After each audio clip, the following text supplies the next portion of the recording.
Today on the show, strategy plus action equals the power of inbound marketing. Success in business and life is a constant back and forth of charting your course and taking the consistent steps every day to move you forward. Both are critical. My guests on this show range from hardworking entrepreneurs starting from scratch to visionary leaders of cutting-edge companies looking to scale. I help you understand the strategies that are working for them and the actions you can take to model their success. For me, a show like this is all about joining forces with my guests to dig deep and create something new for you. Whether that's a small insight that gets you unstuck or a path of massive growth through customized marketing and creative sales initiatives. Welcome to Strategy in Action. Welcome to episode 29 of Strategy in Action. Today, we're talking to Jackie Bese. I'm so excited to have him on the show. We get into it a little bit on the at the beginning of the episode here, but know Jackie for several years now from Dallas, and just a great guy. And then, he's somebody who really knows marketing, knows his stuff, been running his agency for almost 20 years now. And I wanted him on the show to talk all things marketing. We kind of narrowed it into inbound a little bit, but we spent a big part of the episode as well, just digging into, the state of digital marketing right now and what's working, and some things to think about when you approach that are really good business tactics, much less, digital marketing tactics, digging into existing clients before you jump into anything new. Those are one of those takeaways from this episode, and a lot of tactics around that so many people miss, honestly. Because we all want the new, right? We want the new client, the new marketing tactic, all of that. And those things are great and important. But there's some tried and true elements to all of this that really help things along. So be on the lookout for those and some really unique stories that Jackie has of some just amazing marketing things that he's done recently for his clients. So let's jump in with Jackie Bese. Welcome to the show, everybody. I'm here with Jackie Bese. Jackie, how is it going? Oh man, fantastic. Happy to be here, Jason, and looking forward to our chat today. It's going to be great. Oh, absolutely. This is fun. So for everybody watching and listening out there, Jackie is in my old stomping ground, Dallas, Texas. Always loved Dallas. And so we connected years ago now at, I was going to say Social Media Breakfast, but now it's, give me the new name. Yeah, so the new name is Dallas Digital Marketers. So we just rebranded after 10 years from Social Media Breakfast.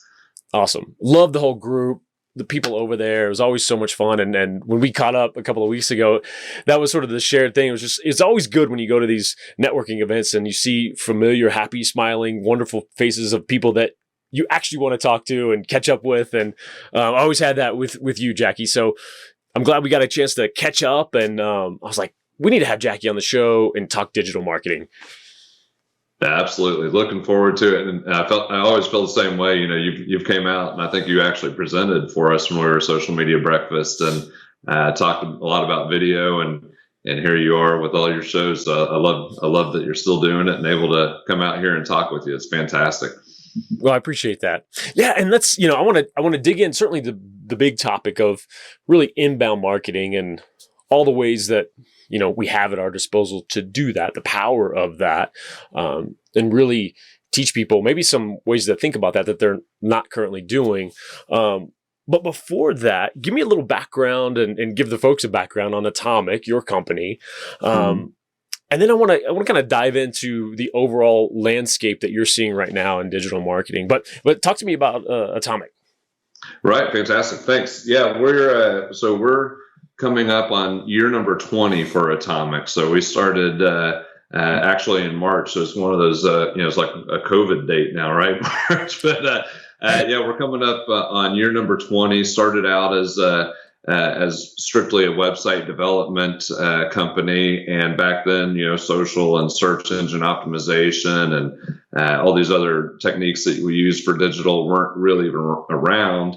And so we grew up in that digital marketing environment. And as new things came out, we embraced them, learned about them, experimented with them on ourselves, with our clients, and side hustles and projects, and have really grown since then. And evolved as an agency. We're really focused on inbound marketing. We try to find ways to use digital and all the different platforms that are out there to attract customers to our clients. And so we do that through a variety of things such as search engine optimization, pay-per-click marketing, email marketing, social media, and we tie that all into a CRM with ours is HubSpot that we use. And so we're big fans of that. And so it's fun to work on the holistic side of digital marketing, and then some fun things that we do to take some of that online marketing and bring it offline, and kind of vice versa. I always enjoy those kind of out of the box aha moments. So fun stuff out there. So yeah, absolutely, it's a good time. Yeah, absolutely. I'd love to hear some examples on those. Those are always fun when you can take some of those things that people think are outdated or dead, or it's just not the new hot thing, and you can tie those together, and it's super powerful for sure. This is a topic that came up just in a group that I'm in earlier this morning. Actually, marketing is an interesting thing that this doesn't apply to all businesses or consulting or anything like that, but marketing is an interesting thing where you should oftentimes be taking your own medicine, right? And yet it's one of the hardest things to do as well. The whole cobblers with, kids in horrible shoes, right? Right. Absolutely. How much are you able to sort of, because you mentioned experimenting on yourself and over the years and all of that, how much are you able to sort of take your own medicine with all the marketing stuff and build your own brand? Yeah, absolutely. That's a great question. It's been one of those things that as of late has been a little bit more difficult for us as once COVID hit, boy, we started getting a lot more business and had to support a lot of our clients. So our own stuff kind of suffered a little bit, but I will tell you that it's one of those things that it feels like a faucet. Like every time we start to do the things that we know we should be doing, we're turning on the faucet of leads and opportunities and sales for ourselves. And so we've have committed this year to really treating ourselves as our own client. So we're actually going to have dedicated people that are working strictly on Atomic's marketing and coming up with new things and trying new opportunities and just really, as you said, taking our own medicine and making sure that we're doing what we need to be doing.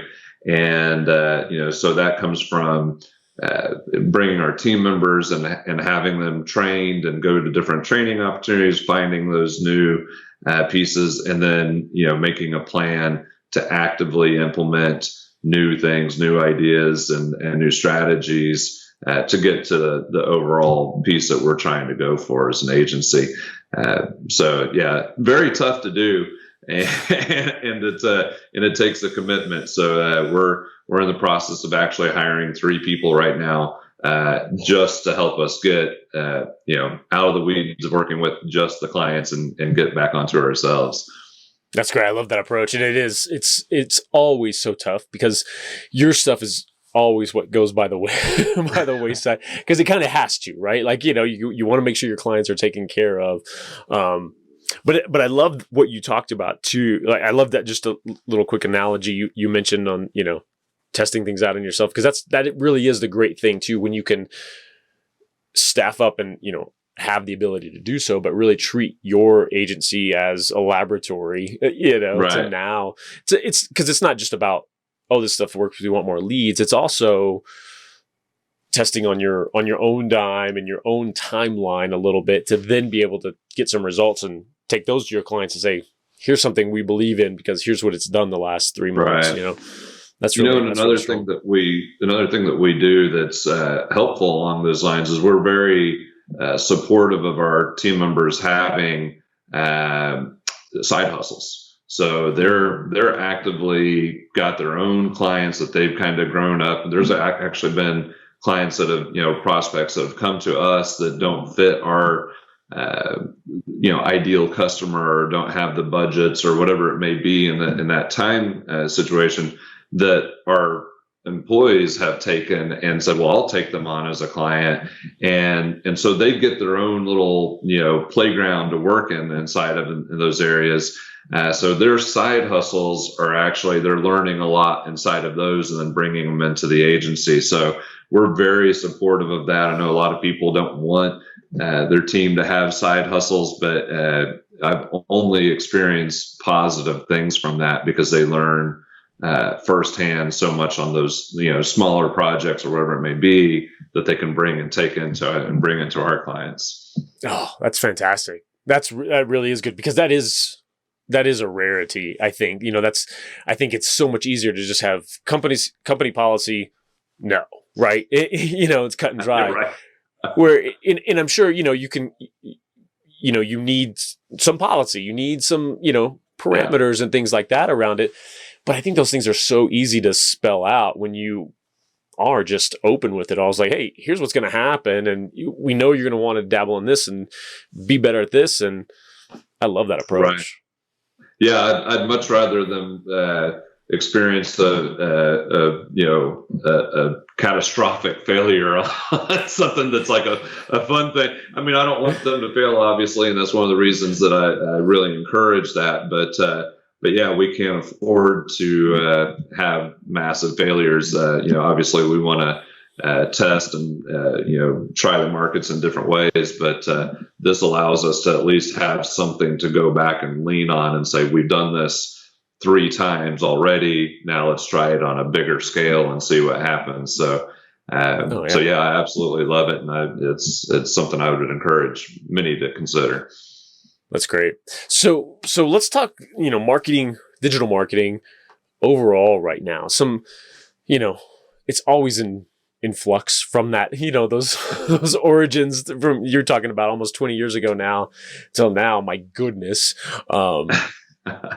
It's crazy to think back, but it also happened so fast that, you look at something that recent as 10 years, 20 years, and you go, oh, that's right. That didn't exist. That didn't exist. That didn't exist. It's wild. Some people are overwhelmed by that. And certainly if this isn't your jam, it's very easy to get overwhelmed with, and why you need an atomic, for help to keep up with this. But, I think for you and I, it's kind of a blast. It's interesting. It's always something new.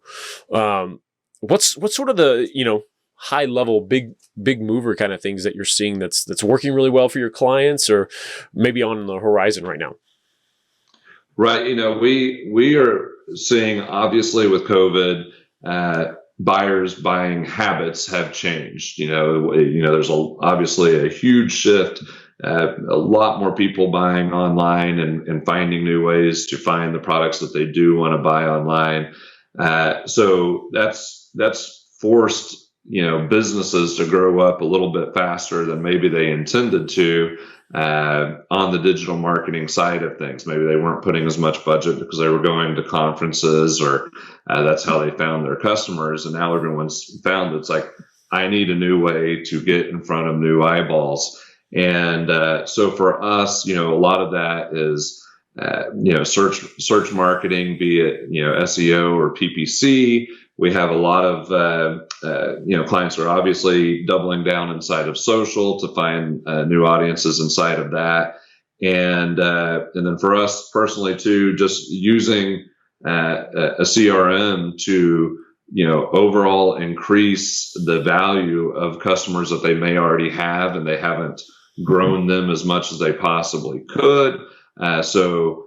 Or serve them as well to kind of build that brand loyalty. So really digging back deeper into serving existing clients. We've had a couple instances where people have come to us and said, "Oh, we need SEO for instance." And we start talking to them about, the assets that they already have, the email list, or, what they've been doing. And when we start talking, we find out, they've got, 20,000 emails that they haven't sent something to in a while, or they haven't done a segment off of that to say, hey, let's do this. We had a client like that came to us for SEO specifically. We got to talking, did some exploration of what they were doing, and we're like, let's start with this email that you've got here. We set it up, sent that out, and then they called us begging it to stop. And of course, my first worry is like, oh my God, did we, typo? Did we mess something up here?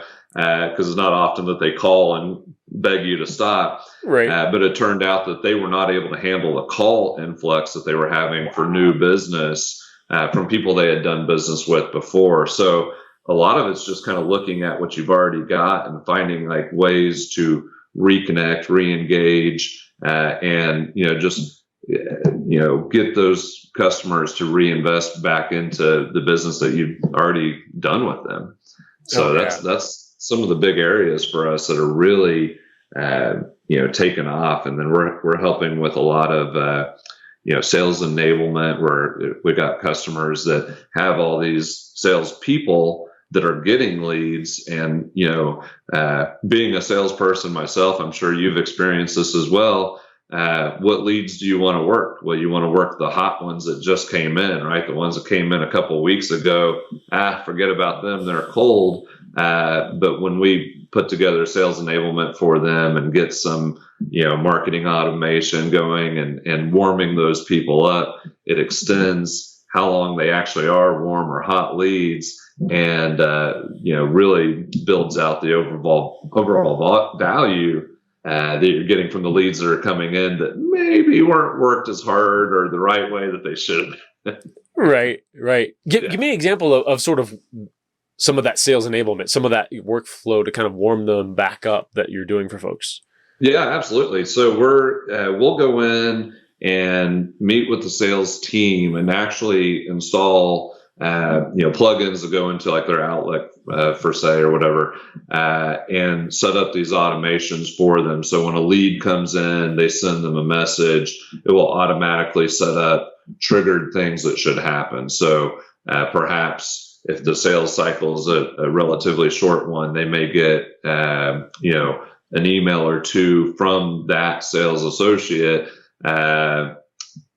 within 2 weeks that kind of talks about the differentiations between them and their competitors, those types of things. But then it's also setting up reminder tasks for them to, hey, you need to call this person or you should email them. And it gives them all the information. So right there inside of their email program, if it's Gmail or Outlook, they can see the history that they've had with that client and some of the insights that have been gathered, interest, if it's a specific topic or whatever, and they can include that in their messaging to the customer. And it's just setting up these automated triggers that give them reminders to take specific actions, whether it's a call, whether it's an email, sending a resource that may work well for that niche or something like that. So we'll go in, set all that stuff up on their computer, set up those automations and workflows, and then turn it loose and then let it work its magic for them. So yeah. Oh yeah, that's strong. What else is happening out there that's sort of new or on the horizon that you're seeing from a digital marketing that you're just now sort of starting to really roll out to your clients? And are you mostly B2B space? You got some B2C clients? Is it kind of a good mix? Yeah, we've got a really good mix, actually. We've got a lot of B2B clients. So we have clients that sell $1 million software, and then we've got clients that sell things that they're actually manufacturing. We deal a lot with healthcare, legal, and restaurants. We have a lot of restaurants that have kind of came in. So you can imagine all the support we were giving them when COVID hit, and trying to help them get their ordering online and all that other fun stuff. But we've worked a lot with that. One of the things that we're seeing, and I kind of already talked a little bit about that, was conferences. A lot of, especially the B2Bs, were going to conferences to find new eyeballs, find new customers, and conferences still, they're starting to come back some, but they're not back, right? So we're seeing a big trend into both in-person and virtual. And then how do we make sure that we make the biggest impact when when they are working those types of conferences, right? So putting together plans for, hey, I was in a conference, I met all these people. How do I contact them, connect with them? We're really big about getting as many hooks into the person as we possibly can.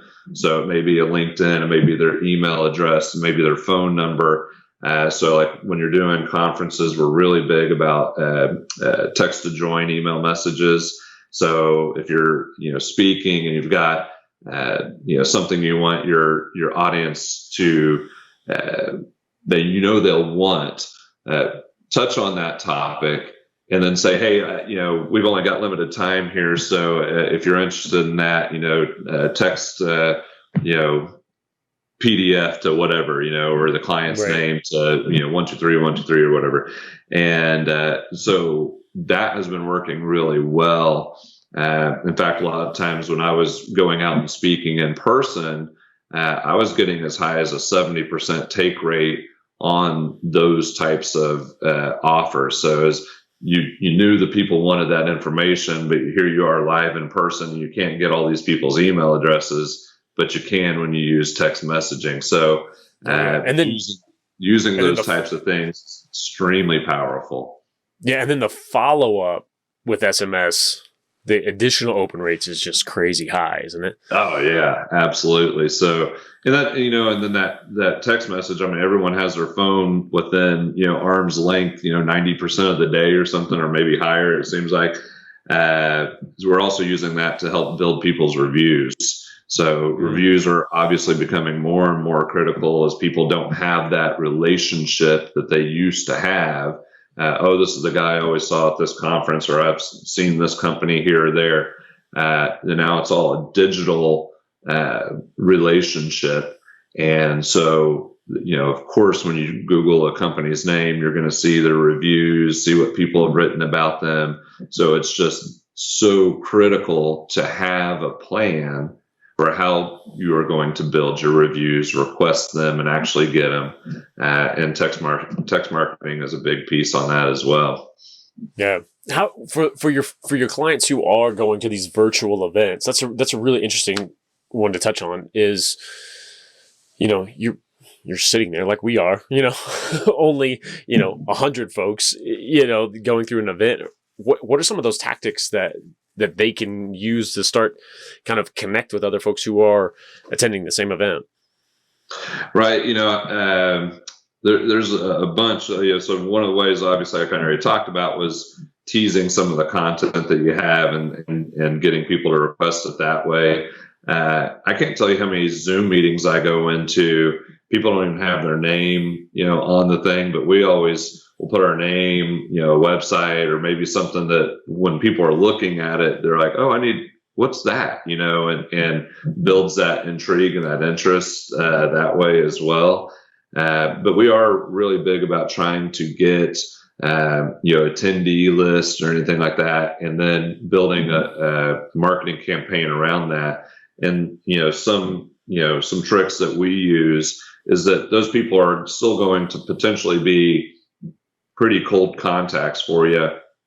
Sure. So one of the things that we'll do is do remarketing campaigns, or go into Facebook, upload that email list, build a display marketing to get in front of them, so that when they do, get an email from us, or they're like, oh yeah, that was that guy that was talking about XYZ. They're warmed up, and so same thing for email campaigns.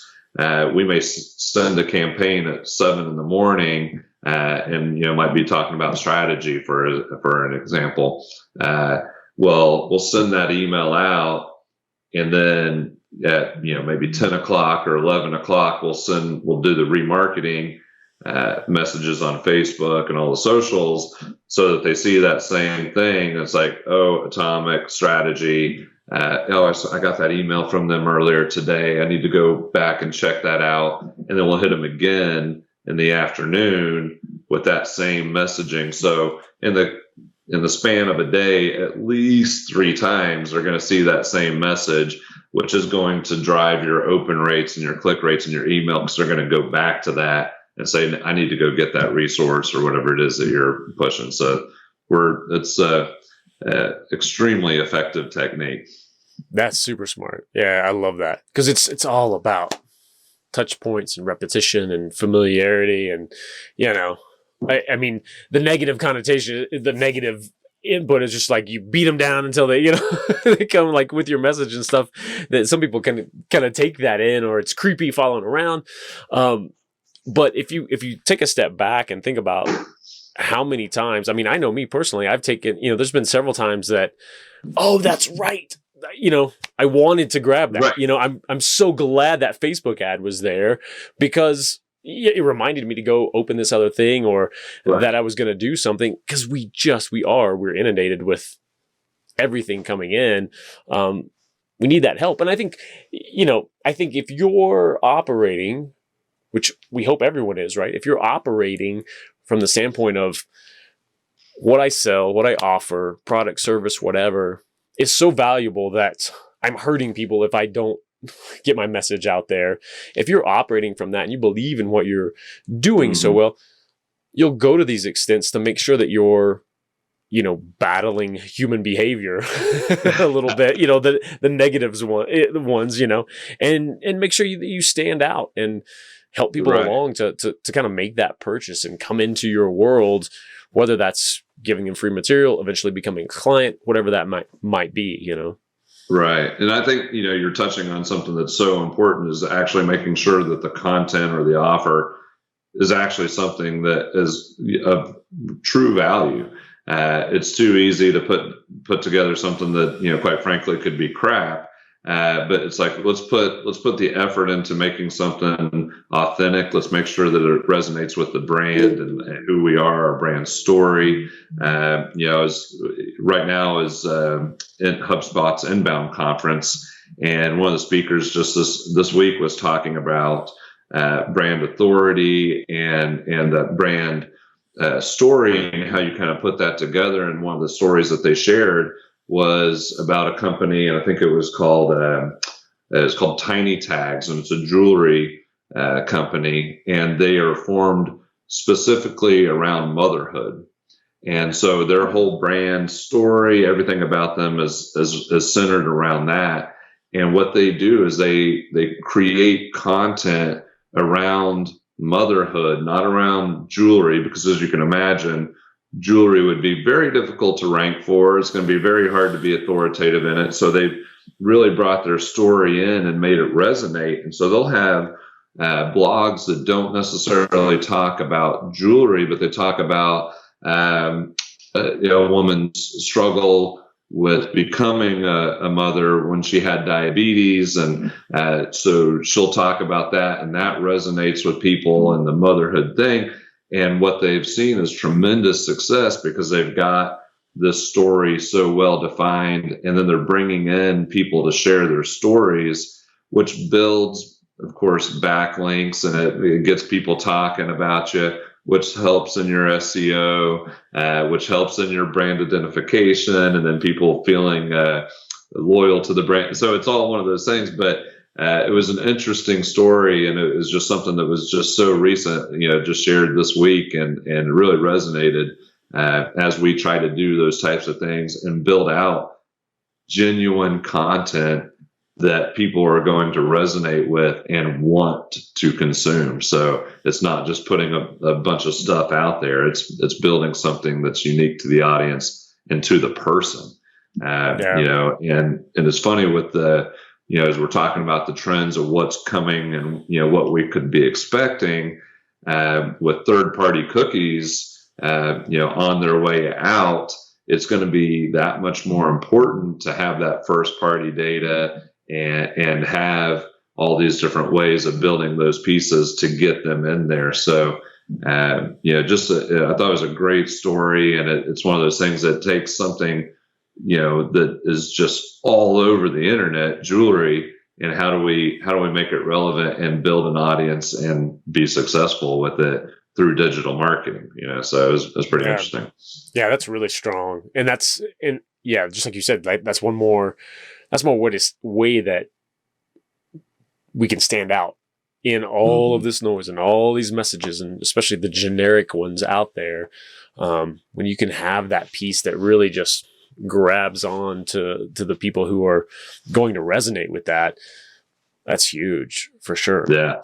So you mentioned inbound and HubSpot and your connection there, and of course, this is talk about marketing all day. But really specifically wanted to have you on to talk that inbound marketing piece, and you've touched on some of the things that you do and help people with, and give people, for the audience that doesn't know, sort of that inbound. We're talking inbound marketing versus outbound. So right. Generating content, generating all these different initiatives that actually have people reaching out to you rather than just the push.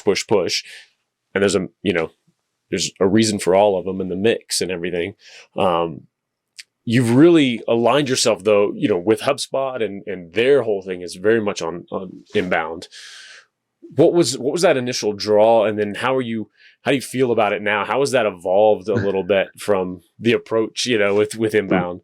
Right. I absolutely love it. For us, our agency, we've never really had massive, sales teams that are making all these calls or doing anything. So kind of organically before inbound was a thing, we were already inbound, building out content and building out things that, people needed and would seek us out.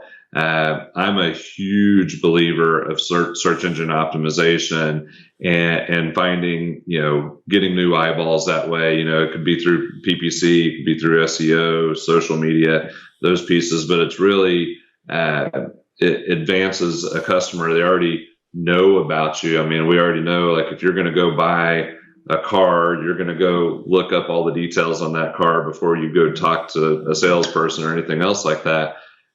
So for us, it's been something that's kind of just been in our DNA all along. But as we have started implementing, the sales enablement and all the inbound tools that HubSpot brings for our customers, it has really just even further, I guess, cemented the need for this, right?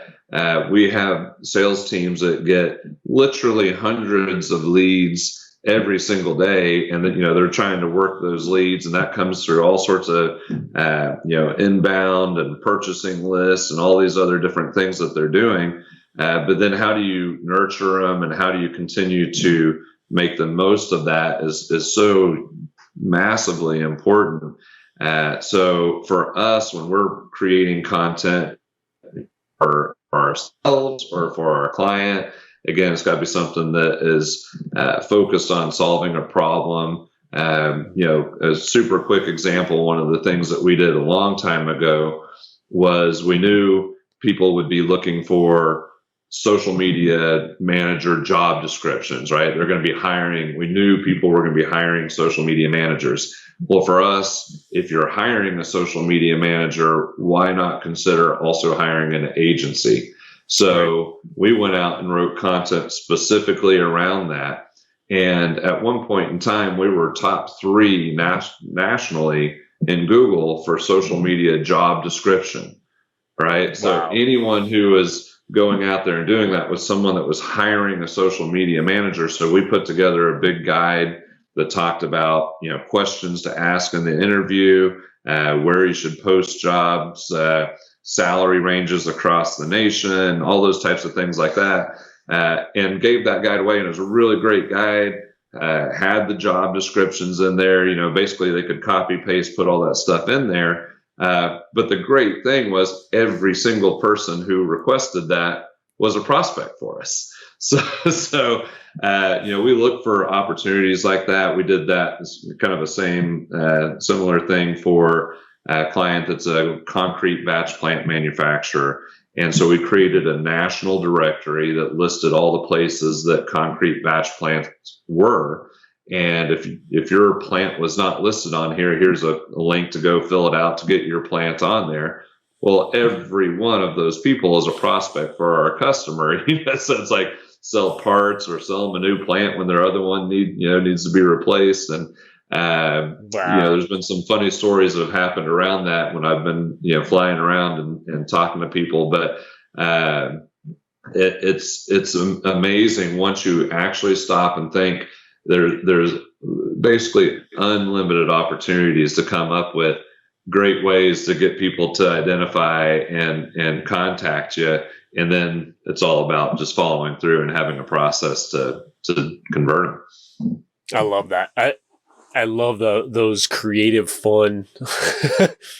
Well, I mean, maybe they're just fun to us. I don't know, but they're those creative ways though to get in front of people. And I encourage everybody watching to really think through things exactly like, what you're just talking about, Jackie, is that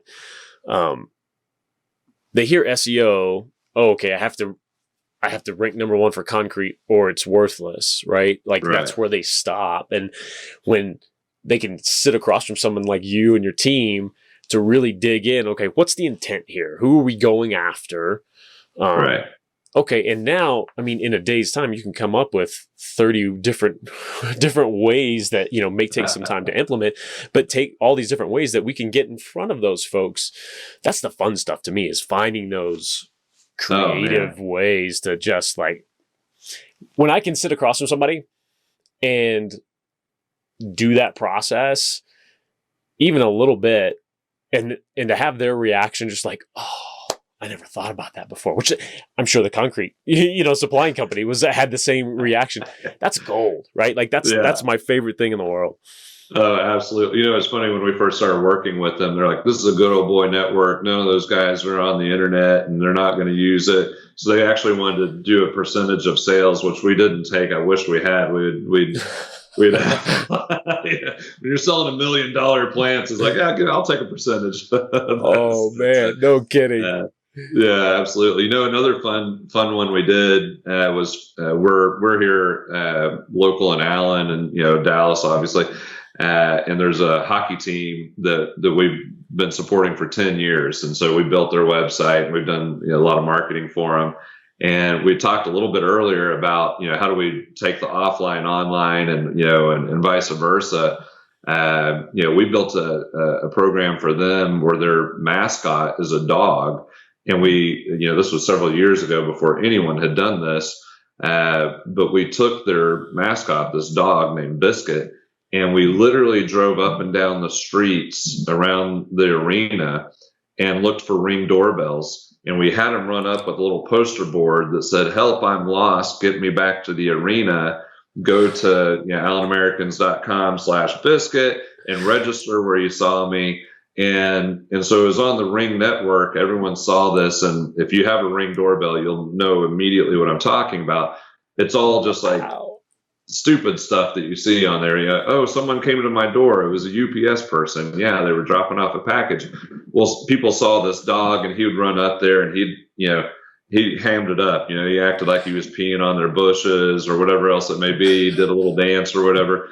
But we did this during the playoffs. We had him for 2 hours, and for more than 2 weeks, it was the number 2 visited page on their site because people saw it on the Ring doorbell, shared it onto their Facebook and stuff because they thought it was funny. And then everyone saw it and they're like, oh, now I'm going to go to that page because I'm going to register and hopefully win some free tickets or whatever. So we built their email marketing list, had people talking about it. We actually have sponsors that wanted to get involved. So like Land Rover and some of their other sponsors. Land Rover's like, hey, we want him driving in the Land Rover when we go through here. So it was like, it started to activate upon itself bigger just from something simple that we had, literally 2 hours and a poster board, and it turned into something so successful. So, I'm like you, man, Jason, I could geek out on this kind of stuff all day. I love the ideas, and love talking to people about those things. And that's the fun stuff. And the follow-up, I love when those work. They're successful. It's awesome. But I think the critical thing for people to take away too is something you mentioned on a previous one there too is the follow-up, right? Like you can go and you can run around and do that campaign that you just talked about, and great, you have a story to tell. But the power now is in capturing all that data all along the way and then following up with that and building that out, because those are the two things that get so missed. Just like you talked about early on, helping people identify like, hey, you've got 20,000 existing customers. When was the last time you said hi? Hi, right? And again, we're talking human nature today, right? And again, we're just, for whatever reason, most of us are wired that way. We want the new. We want this. We want the new tactic. We want the new customer, the new idea, the new, marketing tactic. And it's so critical and so important to have both ends, right? Like the ongoing campaign, but then also, Right. you get these new folks, and then now let's follow up. Let's live in follow-up land. And the more you can automate that stuff through, HubSpot, through campaign, through email marketing, all those things, the better, because, it is a manpower thing.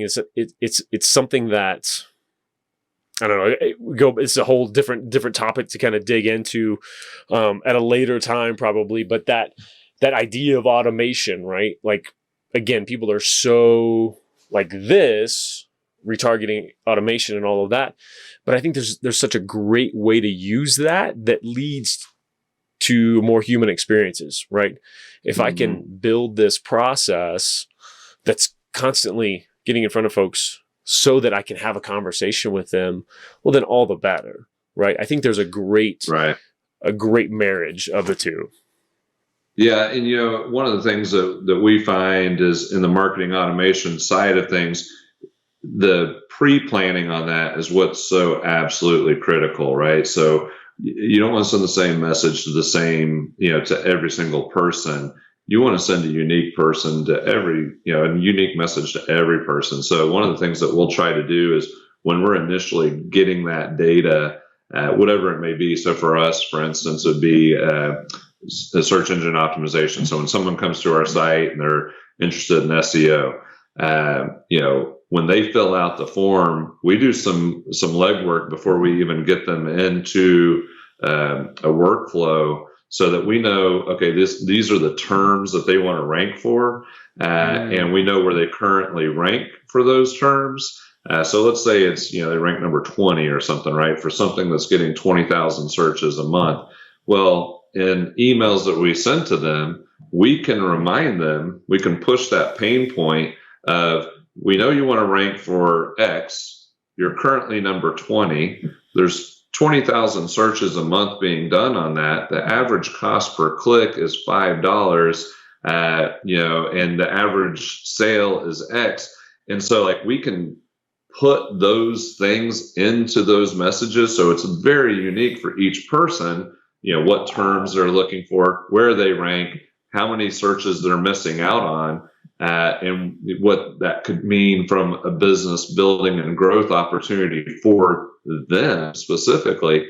Those types of things, as opposed to, SEO is great. Yeah, right. Like let's press pain buttons. Let's give you some, and opportunities where we have some markets that we've worked with. We have some insights in that and some pieces put together that we can also share. So if they're healthcare, legal, manufacturing, restaurants, those things, we have some things that we can already share that also go along with that. So it's like, hey, here's some additional resources. So, marketing automation is fantastic.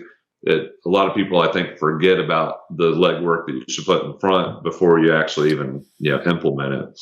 Right. And you talk about, that pushes pain points, but a little bit, but the majority of that is useful information for that client, right? Like that's, so who are they going to choose? Somebody who maybe sent them a follow-up of generic, here's why SEO is great, like you mentioned, or someone who's already helped them, I've gotten value from them and they don't even know me yet.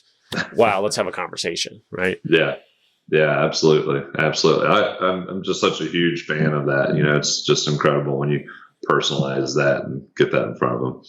Oh yeah. Well, this has been such a blast. Like I mentioned, we could geek out on this for, days, I'm sure. Yeah, absolutely. Let's just get up there and see you, and let's do it. Absolutely. Yeah. We'll do it on a mountaintop up here. Yeah. But yeah, who should reach out to you, to Atomic, and how do they do so? Yeah, so obviously our website is a great place to start. A lot of information out there. So that's just atomicdc.com. Like I kind of mentioned, we've got some niches that have formed over the years: healthcare, nonprofits, and manufacturing, and legal. But really, we work with mid-sized businesses that maybe have one or two marketing teams that have been tasked to move mountains. Speaking of mountains, I can't believe how often I talk to someone. There's just one person on this marketing team for a really large company, and they've got to do it all. And so we work with a lot of people that have been literally asked to do all the digital gamut, and they're one person. And we come in there and help them look like rock stars. So, those are the types of businesses that we like to work with and come up with new ideas and present those ideas, execute on them, report on them, and then build new ones. That's great. So fantastic. Yeah.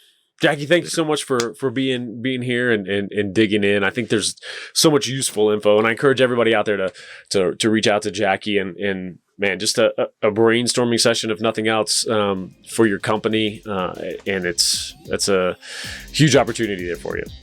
Yeah, thank you, Jason, man. I really appreciate it, and like I said, just let me know your schedule. I'll come out there and we'll do some mountaintop coffee or bourbon. Perfect. All right. See you all next time. Okay.